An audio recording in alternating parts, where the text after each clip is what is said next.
Well, welcome everyone. Welcome to this elective on sex and intimacy. So if you haven't come for sex and intimacy, you now need to leave. We've got different electives that are happening for that. We're talking about sex and intimacy, and I've been asked to speak into this topic looking at what does this mean and what are some of the difficulties that people can face in this area in marriage. Because one of the things that we find is that when everything's going well in a marriage and people are happy with their sex life, sex becomes like 10% of the marriage. When we are in a marriage and there is pain and there's difficulty and there's frustration around a person's sex life, well, then it becomes like 90% of the relationship. It's something that people begin to fixate on. It's something that people feel frustrated. So sex and intimacy can bring a whole lot of pain and pleasure into a person's life. And so it really depends on our ability to navigate this topic as to whether we fall onto the side of pain or whether we fall on the side of pleasure. Now, in one sense, we also need to ask the question, what's sex for? I mean, sex can be a whole lot of fun. It can be there for procreation. But sex has one key psychological, emotional, as well as spiritual factor. And that is it's designed to bond a man and a woman together. That sex is meant as the bonding agent for the two. You see, when a couple are cuddling, when they are fondling, when they have orgasm, what is released in the body is a hormone called oxytocin. And oxytocin is a bonding hormone. So it's the same kind of hormone, well, it is the same hormone that is released in a woman when she gives birth to a baby. Her body is saturated with oxytocin. Or when she's breastfeeding her child, oxytocin is released to create an emotional sensation of bonding with this child that's very important for their well-being. And you see, the same is true in marriage, that when we are sexually engaged, when there is the intimacy, the sensuality, all the way through to orgasm, oxytocin is being released. And so it causes a sense of cementing of the two, of a sense of bonding with one another, which is one of the reasons why sex needs to be postponed until marriage. Because if sex is a bonding agent, if oxytocin is a bonding hormone, the key question is, well, what exactly are you bonding to? And what I'll find as I work with young people, secular people, there is a sense where they have, well, you know, sex is all good, it's just a bit of fun. But if you haven't developed the relationship well, if the substance of the relationship isn't formed first, if the foundation of the relationship isn't established, then the key question I'll ask is, what exactly are you bonding to? You end up bonding to the superficial. You end up bonding to someone who could actually be quite harmful and hurtful to you. And yet, when you're having sex, it all feels good in the end. So I've counseled guys who have recently been married and they're at their wits' end and they wonder what's going on. And when I ask them about their journey, their story, they say, well, when we were going out, when things started out with her, I mean, she was sexually available to me. I could have sex anytime I wanted with her. And I thought, this is great, this is wonderful. Why would I want anyone else? I'm going to marry this woman. And then they get married, and he goes, well, now that we're married, I see that she's a crazy maker. She's a nutcase. Why did I not see this before? And I was like, yeah, I wonder. Because that sense of bonding gives the superficial or the artificial sense that actually we're all okay, we're good. Now, if we are good, if the foundation has been established, well, then sex, intimacy, makes a whole lot of sense. But if it hasn't, then we need to postpone sex until we get things sorted out. And you see, that's also true in a marriage. That we don't simply assume that because we're married now, let's just have sex. And we don't need to work on the relationship. We don't really need to worry about the relationship. The relationship is solely and only about our sexual engagement. And if sex is happening, we're all good. And if sex is not happening, we're not good. Whereas we need to not lose sight that the purpose of sex, part of the oxytocin that's released, is about bonding us. And we want to bond to something and someone of substance and not just to paper over the cracks, so to speak. And so sex is a part of a healthy relationship, a part of a healthy marriage. And what many guys can find, though, is that there is this difference and mismatch of libidos in the relationship. So they'll find that they have a much higher libido than their wife. And this can be a source of frustration, and it can also become a source of conflict and pain. So much so that many women will now vilify a man's desire for sex. And so what she might say is, well, look, the only reason you want to come close to me, the only reason you want to be with me is you just want to have sex. In fact, that seems to be all that I am for you. Sometimes it gets worse than that, and it can be into a sense of you're just fixated on sex, you're dirty that you want to think of sex, and so a man's natural sexual desire becomes vilified. But also in this place of pain, what I'll notice is that men will dismiss her sexuality. So I know many men who will go, come on, the last time when we had sex, it was great, it was wonderful, you certainly enjoyed yourself, so why would you not want to go back there again? And to which she's saying, yes, I was in the mood at that time, but I'm just not now. And in his mind, he cannot understand, how could that possibly be? Because as far as he's concerned, he's always in the mood, you're always ready, so why would you ever shut off? Unless I am violently sick. Hold that thought. Sorry, you're in the sun. Sun's ruining the video. Oh, sun's ruining the video. There we go. We all good? We're all happy? Excellent. Now I'm distracted. Now I'm completely derailed. I know we were talking about sex, but I completely forgot where we were up to in sex. So for him, he can dismiss her sexuality and be confused as to why would she not be in the mode straight away? Why would she not be in the mode in the now? And we end up doing each other a disservice when we fail to recognize the way that we are generally wired and what is needed.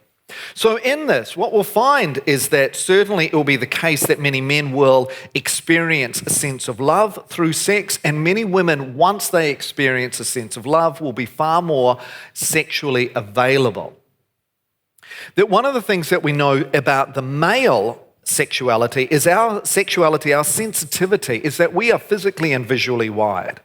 So you show us a sexual part, a body part, we're ready, we're amped, we're there.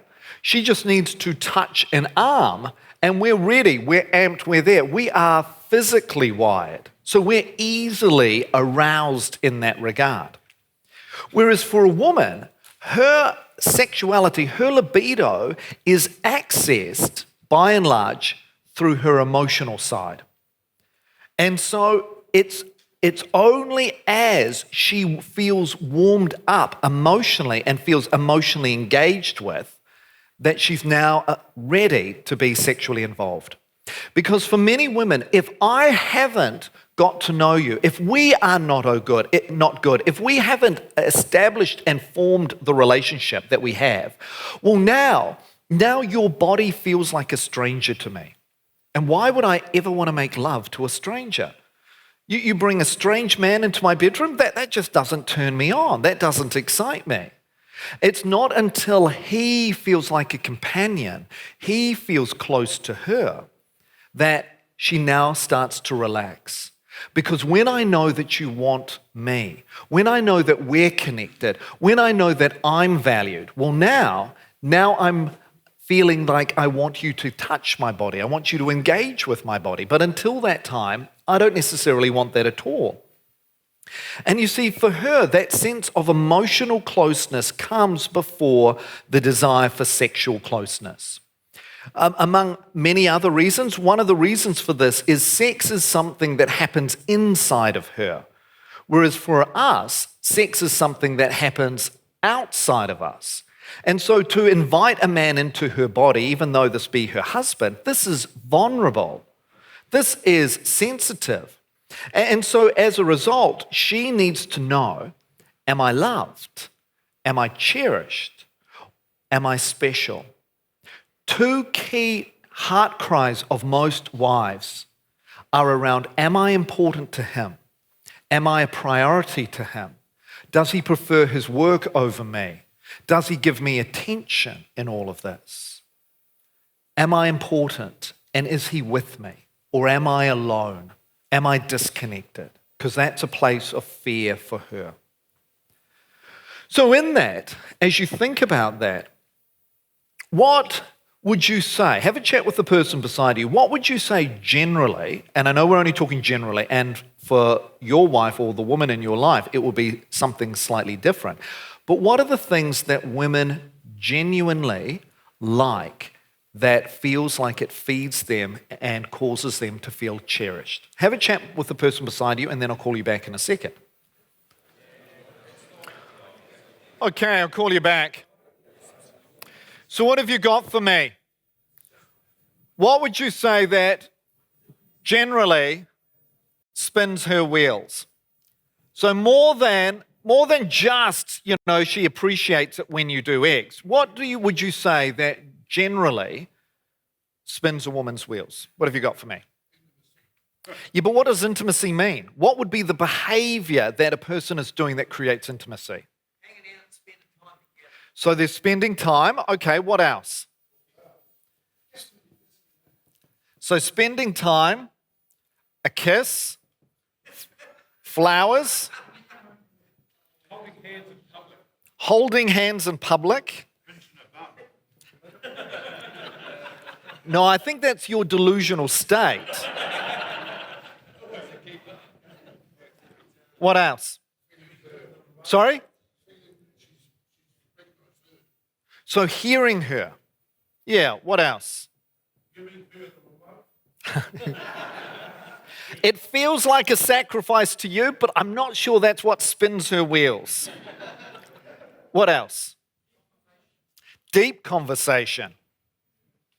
Yeah, now we get into scary territory, aren't we?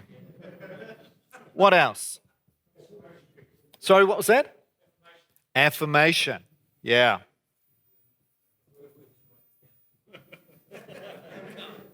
What else? What's that? So it's all about her. So you've married her, you're exclusive, but what else does the exclusivity look like? She's the center of attention. So there is that key word of attention. Do you see her? Not physically, but does she feel seen by you? You see, these are just some examples that we can put up. Now, for each person, it will be something slightly different. And knowing what is it that actually spins her wheels, that causes a sense that when you do this, I feel cherished, special, and loved. Because if you don't know what that is, you don't know how to help her to feel loved by you. Because you know that you love her, and you probably told her that you loved her when you got married. And if you ever change your mind, you'll let her know. But she may need to hear it a bit more than this. You see, what I find is there are 4 key A's that many women generally like. And the first one is certainly attention. Do I have your attention? Are you distracted by anything and everything else? Or do you see me? And do you affirm me? Am I a good wife, a good mum? What do you like about me? Can you put words to that? So when you say, I love you, she may ask, what do you love about me? We need to get specific. And one of the things I'll say to most men, never underestimate the power of an attentive, affirming man. And oftentimes when many people find that when they are failing to do that, she'll get hungry for that somewhere else. Attention, affirmation, non-demand affection. Can you hold my hand in public? Can you cuddle me without you expecting it to be more? Can you cherish my body without requiring something of my body? And the fourth A that I usually find is ability. I need you to do things. And when you do things, it feels like we're on the same page. It feels like you're a part of my world. And so in this, one of the things we need to realize is that a woman's libido, her sexual side, is accessed through her emotions. And so if she's feeling cherished and special, she's more likely to want to engage physically. Because you need to understand there's also a dynamic here that couples can get into that interfere with sex.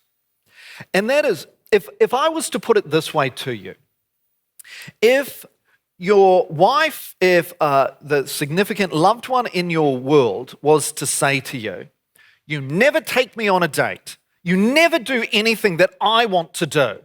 And so you go, okay, and you go and you do the activity and you take her on the date. Tell me, how are you feeling about having to do that activity?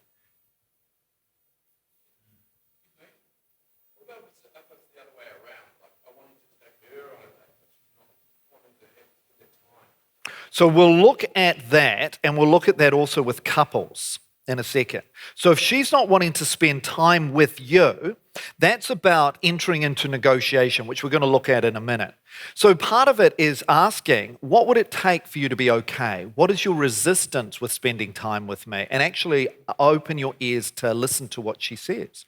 Because it may be that there is something that has formed between the two of you that's disrupting her desire for connection. You see, what I often find is that for most guys, if they are doing anything in response to a criticism, we do it, but we do it reluctantly. It just feels like we're getting controlled and manipulated. If she was to say instead, oh, honey, you haven't taken me on a date for a while. I would love to be with you. Could you organize something for us? Well, now you might go, oh, you're sure? That would be all right. Now you feel like you're the hero of the story. Now you feel like you're able to meet a need. And so equally, you engage in doing that date more wholeheartedly. So if she's responding to sexual advances where you are going, oh, come on, we never have sex again. It's been ages since we have sex. Can't we have sex now? And she knows that there is pressure building in you and there's pressure building on her to have sex. Now when she engages in sex, it's in order to keep you happy rather than this is something I naturally want to do. And you see, when she now engages in sex feeling like this is something that I need to do to keep you happy, there is a belief that now starts to form in her mind that sex is just for him. Whereas no, it's never been just for him. Sex has been for her. Sex has been for us. But of course, when she's in a position or a place where she is simply feeling like, if I can only do this to keep your criticism under control, she can't be a part of it. She can't engage wholeheartedly in it. So one thing that a woman finds is that her libido is accessed through her emotional state. Is she feeling cherished, special to you? The second thing to understand with many women's libido in engaging in sex is that she needs to feel like she's in control. She needs to feel like she's in control of her body, she's in control of the sexual engagement. Because if she doesn't feel in control, well now she may feel violated. Now she may feel out of control. And so what I'll know is that many wives will say, I no longer go for a hug. I no longer go for a kiss because I don't want him to think that this is going to be something more. Where he's going, actually a hug and a kiss just by itself would be rather nice. But she's taken a big step back because she doesn't feel in control. She needs to know that she owns her body in order that she can offer her body. And so as a result of that, if she can't say no to you, then she can never really say yes to you.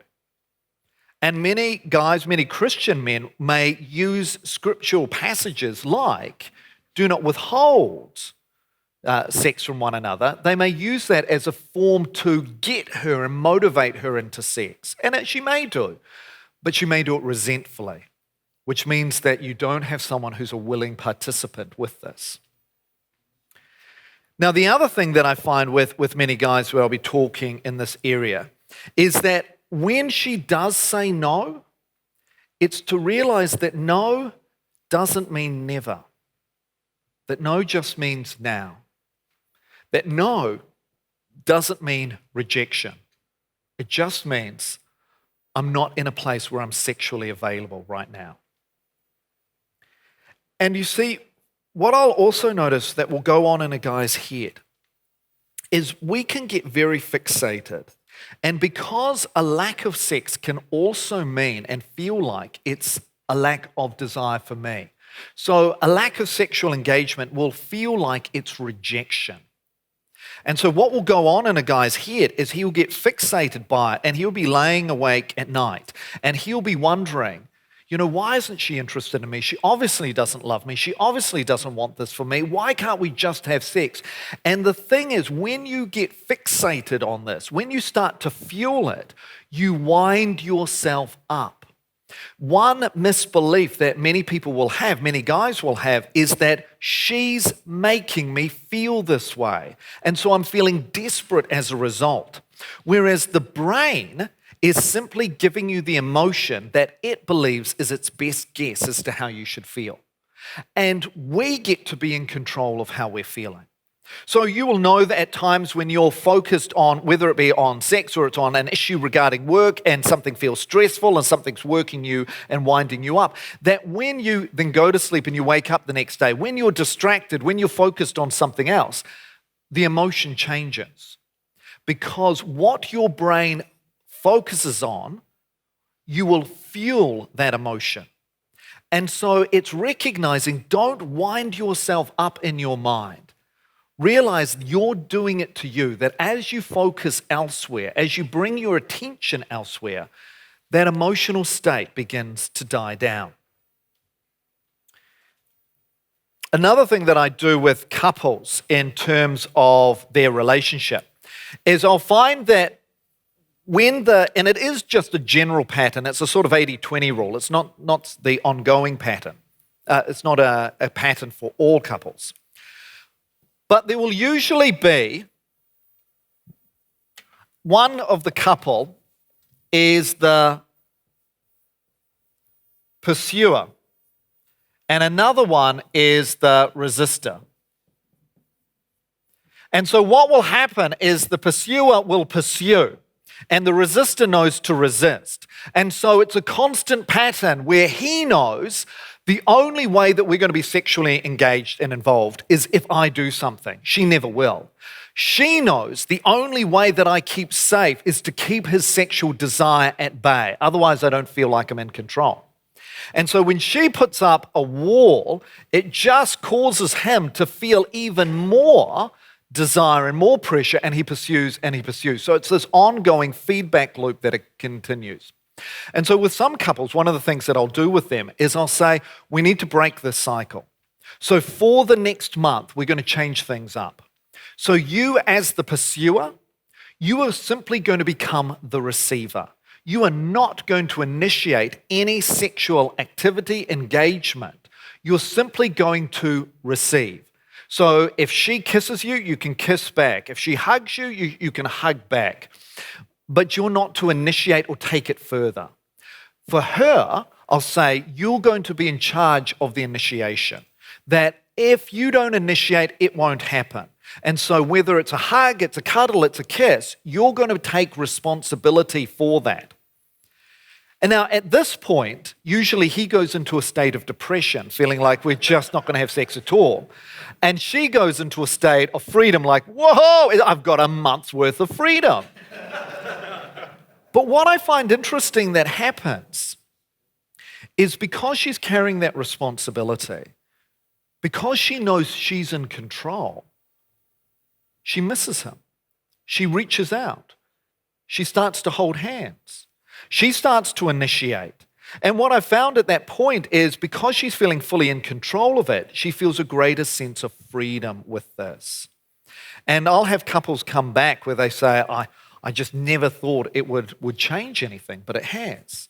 I'll have couples come back where they've misunderstood it and they'll say, she now felt completely rejected by me because I wasn't initiating anything. And I'll say, now she can ask you to initiate. She can ask you to do things, but she remains in control. And so when the woman feels in control of her body and what's taking place, when she knows the pressure's off, she has much more freedom for her libido to awaken at that point. Which is why I'll also teach wives that if you're worried that this hug is going to turn into a fondle, if you're worried that this kiss is going to turn into a grope, you teach him beforehand, honey, it's just a hug. It's just a kiss. So that if he knows this isn't going anywhere, he knows to relax into what's offered at that point. But she has to feel in control rather than feeling like she's constantly pursued. The other thing that I work with couples about where there is a mismatch in libido, and it might be the other way around. She might have a much higher libido than his, or he may have a higher libido than hers. But one of the things that I'll find that is detrimental is when no one is talking about it. You see, sex is one of the most important things, or a important thing, to be able to discuss and to negotiate. Because when we're not talking about it, pain begins to build. Now, for both parties, a conversation around sex, when it needs to be had, is an uncomfortable conversation. For her, when it comes to most wives, when she hears that he wants to have a conversation about sex, what she's hearing is, honey, I'd like to have a conversation about how you're being inadequate and how you're unsexual and there's something wrong with you. Now, he may not use any of those words, but that's what she's feeling. That's the guilt that she's feeling. For him, it feels horrible and dangerous because he says, it's like he wants to say, honey, I'd like to have a conversation about how you don't find me attractive and you're rejecting me. I mean, who would want to have a conversation like that? It's a difficult conversation to be had. Whereas usually in most marriages, she does love him and have his best interest at heart. For him, he is desiring her and more than just the sex. But the conversation can be filled with many misunderstandings. And so if this is an issue with you and for you, what I'll often say is if I have an issue, then I'm the one who has to speak about it. I'm the one who has to do something about it. And so there may be that uncomfortable conversation. There may be resistance that she has to having the conversation. But then what we need to do is know a number of key factors that can help the conversation. The first thing is to speak about how much you value her and the relationship and the marriage. You talk about how you know that this isn't an easy conversation and you get this. But the purpose of the conversation is to grow us, to grow our relationship. It is certainly not for you to feel bad and for me to feel bad, but it will be uncomfortable. The next thing that you focus on is just describing what you're seeing without interpreting it. You know, one of the things that we'll often do is interpret what we're seeing. We'll say, you don't care about me, you're unresponsive. We may even use harsh words like you're frigid, you're cold, which of course is just going to shut her off. Describe what we're seeing. Share what we're feeling and ask for what we need so that we can negotiate and navigate our way through this very difficult conversation. One of the things I'll say to most people when they're having any kind of difficult conversation is if this conversation went really well, what would be the result? What do you want this other person to get? What do you want them to understand? And to keep focused on that. So on her side, as we work with husbands trying to help their wives and understand their wives, we need to understand that her libido is accessed through her emotions, and we need to cherish her. That also in this, that she needs a sense of control, and at times she feels like she is the bone around a hungry dog. The other part that we need to work on is our ability to communicate and negotiate with this. Now, another factor in her libido side is her hormone level. Unlike for us as men, where the hormone level remains pretty consistent, which is why, on the whole, most of us would be ready to have sex at a moment's notice. For her, estrogen is her sex hormone, and estrogen goes through cycles. There are times when there's more of it, there's times when there's less of it. So there'll be times when she feels more engaged and more warm and more willing to have sex, and there'll be other times when she's not. The pill can interfere with that. Menopause can interfere with that as well. So realize that in the same way that we are motivated and driven by our sex hormone of testosterone, she's also motivated by her sex hormone of estrogen, but it is different to ours. On the guy side of the equation, one of the things that I work with other men about is it's understandable that for many men, because we enjoy sex and we enjoy orgasm, that what can happen is we get fixated on the orgasm. So previously, when you were going out with someone, you might enjoy holding hands, cuddling, necking, kissing, hopefully keeping some boundaries, and that in and of itself felt good. Whereas now that we're married, now that we know we can go to sex, now that we know that we can go to orgasm, the whole business, the whole goal, the whole aim gets fixated around orgasm. And as a result, then anything less than orgasm feels like it's nothing. We move into a kind of all or nothing thinking that for me to feel intimate, close, to feel sexual with my wife, there has to be orgasm involved. And if there's not, then I'm unloved, it's frustrating, there's just nothing good about it. And so one of the things that I have to work with many men about is helping them to nurture and find closeness and intimacy that doesn't involve intercourse or penetration, that doesn't involve necessarily an orgasm happening. And so that's about cultivating in this one specific area, in cultivating intimacy in the bedroom that won't necessarily lead to orgasm. And to actually be okay with that. To remember the enjoyment of each other, of touch, of closeness, of kissing, without there necessarily being the pressure for the orgasm at the end. And for many men, that's a really hard place to get to, because their mindset has got so fixated that the orgasm is everything, that the orgasm means that I'm loved, that the orgasm means closeness. Because what I'll also find that I have to work with many men about is that because the orgasm has become everything, that in their mind, for a man, what does intimacy mean? It means sex that leads to an orgasm. And so because we can feel that oxytocin, that bonding sense, that closeness, and because we're readily available for sex, then when that happens, that's all we need for intimacy in many ways, or at least that's what we tell ourselves. And so for men, if I think about having intimacy and closeness with my wife, the easiest thing to do is to enter her body and orgasm. But if we were to remove orgasm, if we were to remove sex from the equation, what else is in your relationship that leads to a sense of closeness and intimacy?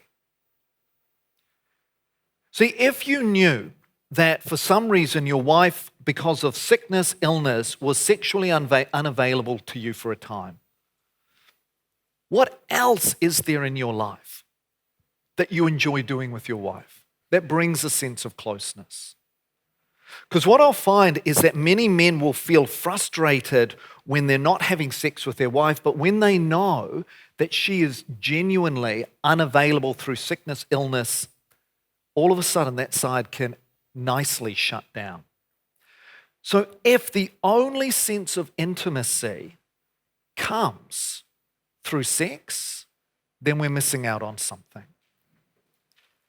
And so for many men, the thought of getting close through conversation, through sharing our lives and being close in that way is actually quite scary. Because for many men, the thought of having to talk and communicate and share emotions and that level, this is not an area many men are skilled or trained in. So what do you then end up feeling if you have to end up being about talking, communicating, spending time together? You feel inadequate. You feel out of your depth. You feel overwhelmed. And what guy wants to ever feel that? And so many times for many men, it's just easier for us to have sex. So the challenge for the man is certainly to cultivate closeness with his woman that doesn't involve sex, that doesn't involve orgasm. Can we be sexually close without penetration and orgasm? Can we develop closeness and intimacy without sexual engagement? Because when we can, we grow deeper with our woman, we create a much stronger foundation, and we become more whole as people. But it's a whole new area to step into. And then also, if pain persists, as they say, see your doctor. Talk to a counselor, talk to a sex therapist. But remember, what's the purpose of sex in the first place? It's about bonding. And the question is, what exactly are you bonding to? What is the substance of the relationship between you and her in the now? That when you bond, you're bonding substance to substance. You're not bonding superficial to artificial. You're not just using sex as an anesthetic, as a quick fix. So there are some thoughts around sex and intimacy in marriage. Have a chat with the person beside you as to what stood out to you in that and what questions have you got, and I'll call you back in a few minutes and we can do a Q&A.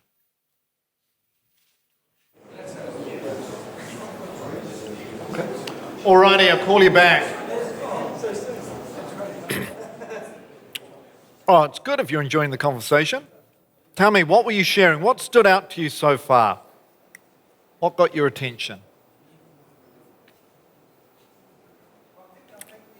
There's... I've never heard the concept, that closeness without the orgasm. That's unbelievable. It's unbelievable to have closeness without orgasm.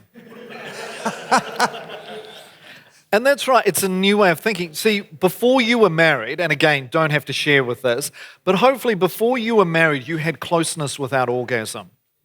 How did you manage that? I know. Yeah. And so what happens is, for many men, is you get fixated on the orgasm, that what you're associating is that orgasm is the everything. Whereas, of course, for many women, when they're having sex and enjoying sex, they may orgasm, but they may not orgasm, and they can still enjoy the sexual encounter. And so if our focus is all about the orgasm, then it does become all about us. And that's when sex becomes quite selfish, rather than us being able to imagine and become more than just one-dimensional or two-dimensional. Cool. Someone at the back over there? You've got an app. For you or for her? For her, right?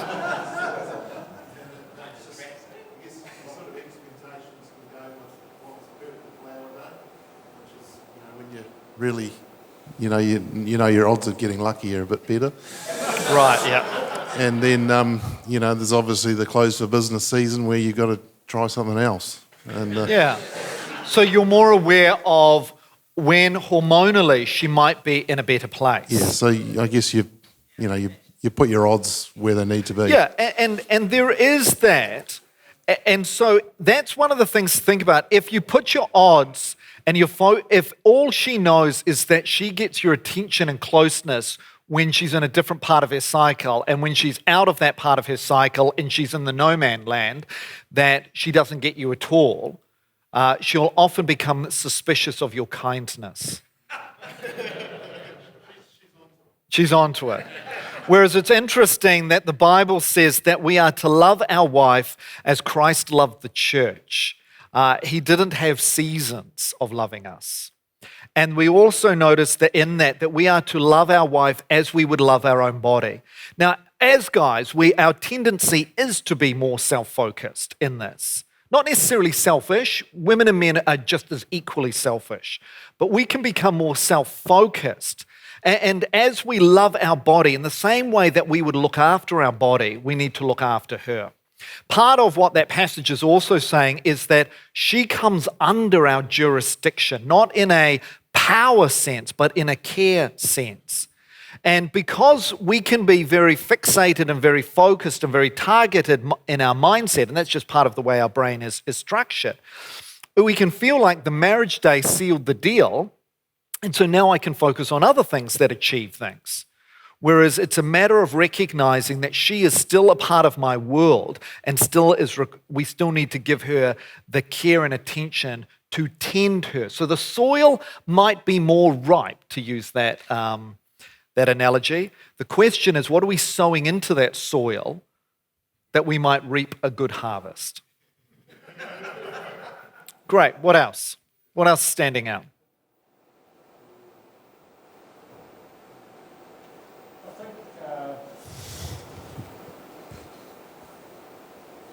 It's for guys and for myself, it's easy to know what to do, but we get in a state where we just don't apply ourselves in the little things before the sexual side of it. So the stuff on the left side of it is that we do tend to get busy.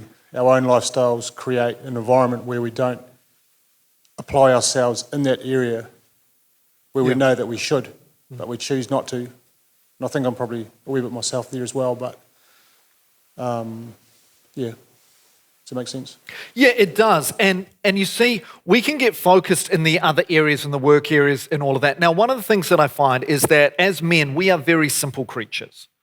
And we run towards anything where we feel like we're winning, and we run away from anything where we feel like we don't. And when we haven't cultivated one side and she's not as nice or not as close or not as soft or not as warm, we just get the message we're not winning from that side. So our mind goes to where we are winning, which could be work. It could be another conversation or relationship.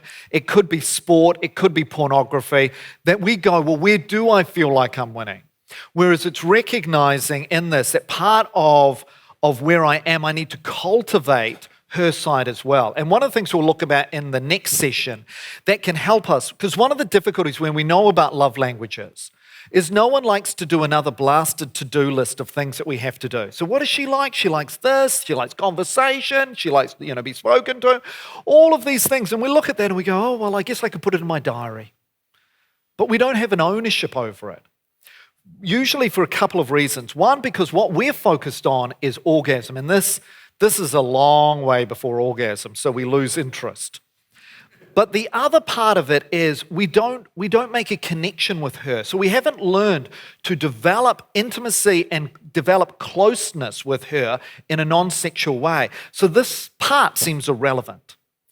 The other thing is that I get people to do that we'll look at in the next session is when a person, like if your wife says, I really love it when you spend time and you talk with me. I really love it when you give me a shoulder massage and it doesn't go anywhere any further. I really love it when you bring me flowers or you write me a note. I really love all that. And we know that's on the to-do list. The key question that I get couples to ask is, why? What does this do inside? What does that mean when I do that? Tell me what that does inside of you. Because if I have to take my time to stop and listen to you, well, I know that's something you like, but honestly, it just does nothing for me. But if I know that when I stop and I listen to you, you tell me that inside it feels like you're the only woman in the world. Inside it feels like that you are special to me. That inside it feels like I feel warmer towards you. I feel a desire for you. And you go, really? That all happens when I just listen to you? Yeah. Well, that's the feeling I want to put inside. And so now when I think about wanting to communicate love, I know it doesn't necessarily do something for me, but I know if I push this button, it gives that feeling inside. And I want to win with you. So I'm going to push this button more often because I know it's going to put that feeling inside. So I think if we can move away from the fixation on orgasm and start to cultivate intimacy and closeness and have that as a value in itself, then we start to focus on this left side. If we also can connect with what this actually does inside of her, where we can get a sense as to what that feels, well, it moves from being a to-do list into I want to-do list. And so that's also important. Other thoughts or questions?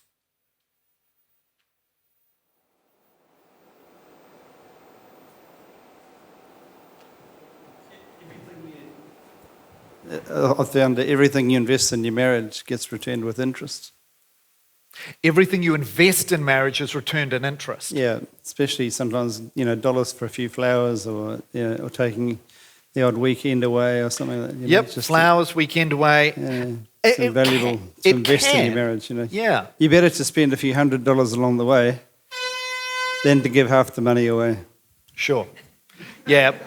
Part of it is am I cultivating this marriage for us or am I cultivating this marriage for me? Great. Well, that's the honker. So I think that's time, is it? Oh, 5 minutes. Okay. We've still got a few minutes. Anything else you wanted to ask? Hand at the back. Oh, now there's 2 hands. In everything in life, doesn't matter if with your work or in your church or obviously in people's marriage, you need to sit down and you have to have a plan. Like there has to be an agreement and an understanding of what needs to be done. Maybe in this area in life, married couples, I need to maybe sit down and say, look, this is obviously an important part of the marriage. Well, not everything, but it's important. Maybe there needs to be some sort of understanding or agreement in that part of life, rather than always feeling tension. Like if, for example, something needs to be done in the house, for example, the roof needs to be painted, then it needs to sit down and say we need a plan to get the roof painted. We're going to do it on those days and that's what it's going to cost and we're going to do it, all right? Maybe with sexuality, people need to maybe, instead of letting the emotions deal with it all, just sit down and say, look, I have my needs, you have your needs, you're not in the mood, I'm not in the mood. We may have to come to some agreement and say, well, to make the marriage work, we need to have sex at least so often. Can we just agree to do it? And then that's it. And then not argue about it. I don't know, it's just an idea. I'm Dutch. I can't help that sort of thing. We tend to be more planning type people. That sounds like a brilliant plan. It seems an idea, just an idea. Most men, yeah. It's just that the woman will find it hard to do that at times. Right. Because when you get, now I feel the pressure that I have to do it this number of times, that my body is available, and yet, so what if I'm struggling with you? Yeah. What if I'm struggling with us? Do I now just have to do it? And so that then can cause confusion, and it can also mean that she no longer feels in control of her sexuality. Right, so it's about controlling that stuff. Right, it's not like painting a roof or getting the driveway done. But what there is there that I agree with is that if something needs to be fixed, that we need to have a conversation about it. Yeah. Because when we don't have the conversation, we end up being in what's called a pretend agreement. Yeah. It looks like we're okay. It looks like we're accepting the lack of sexual engagement where things are at, but our heart is screaming no.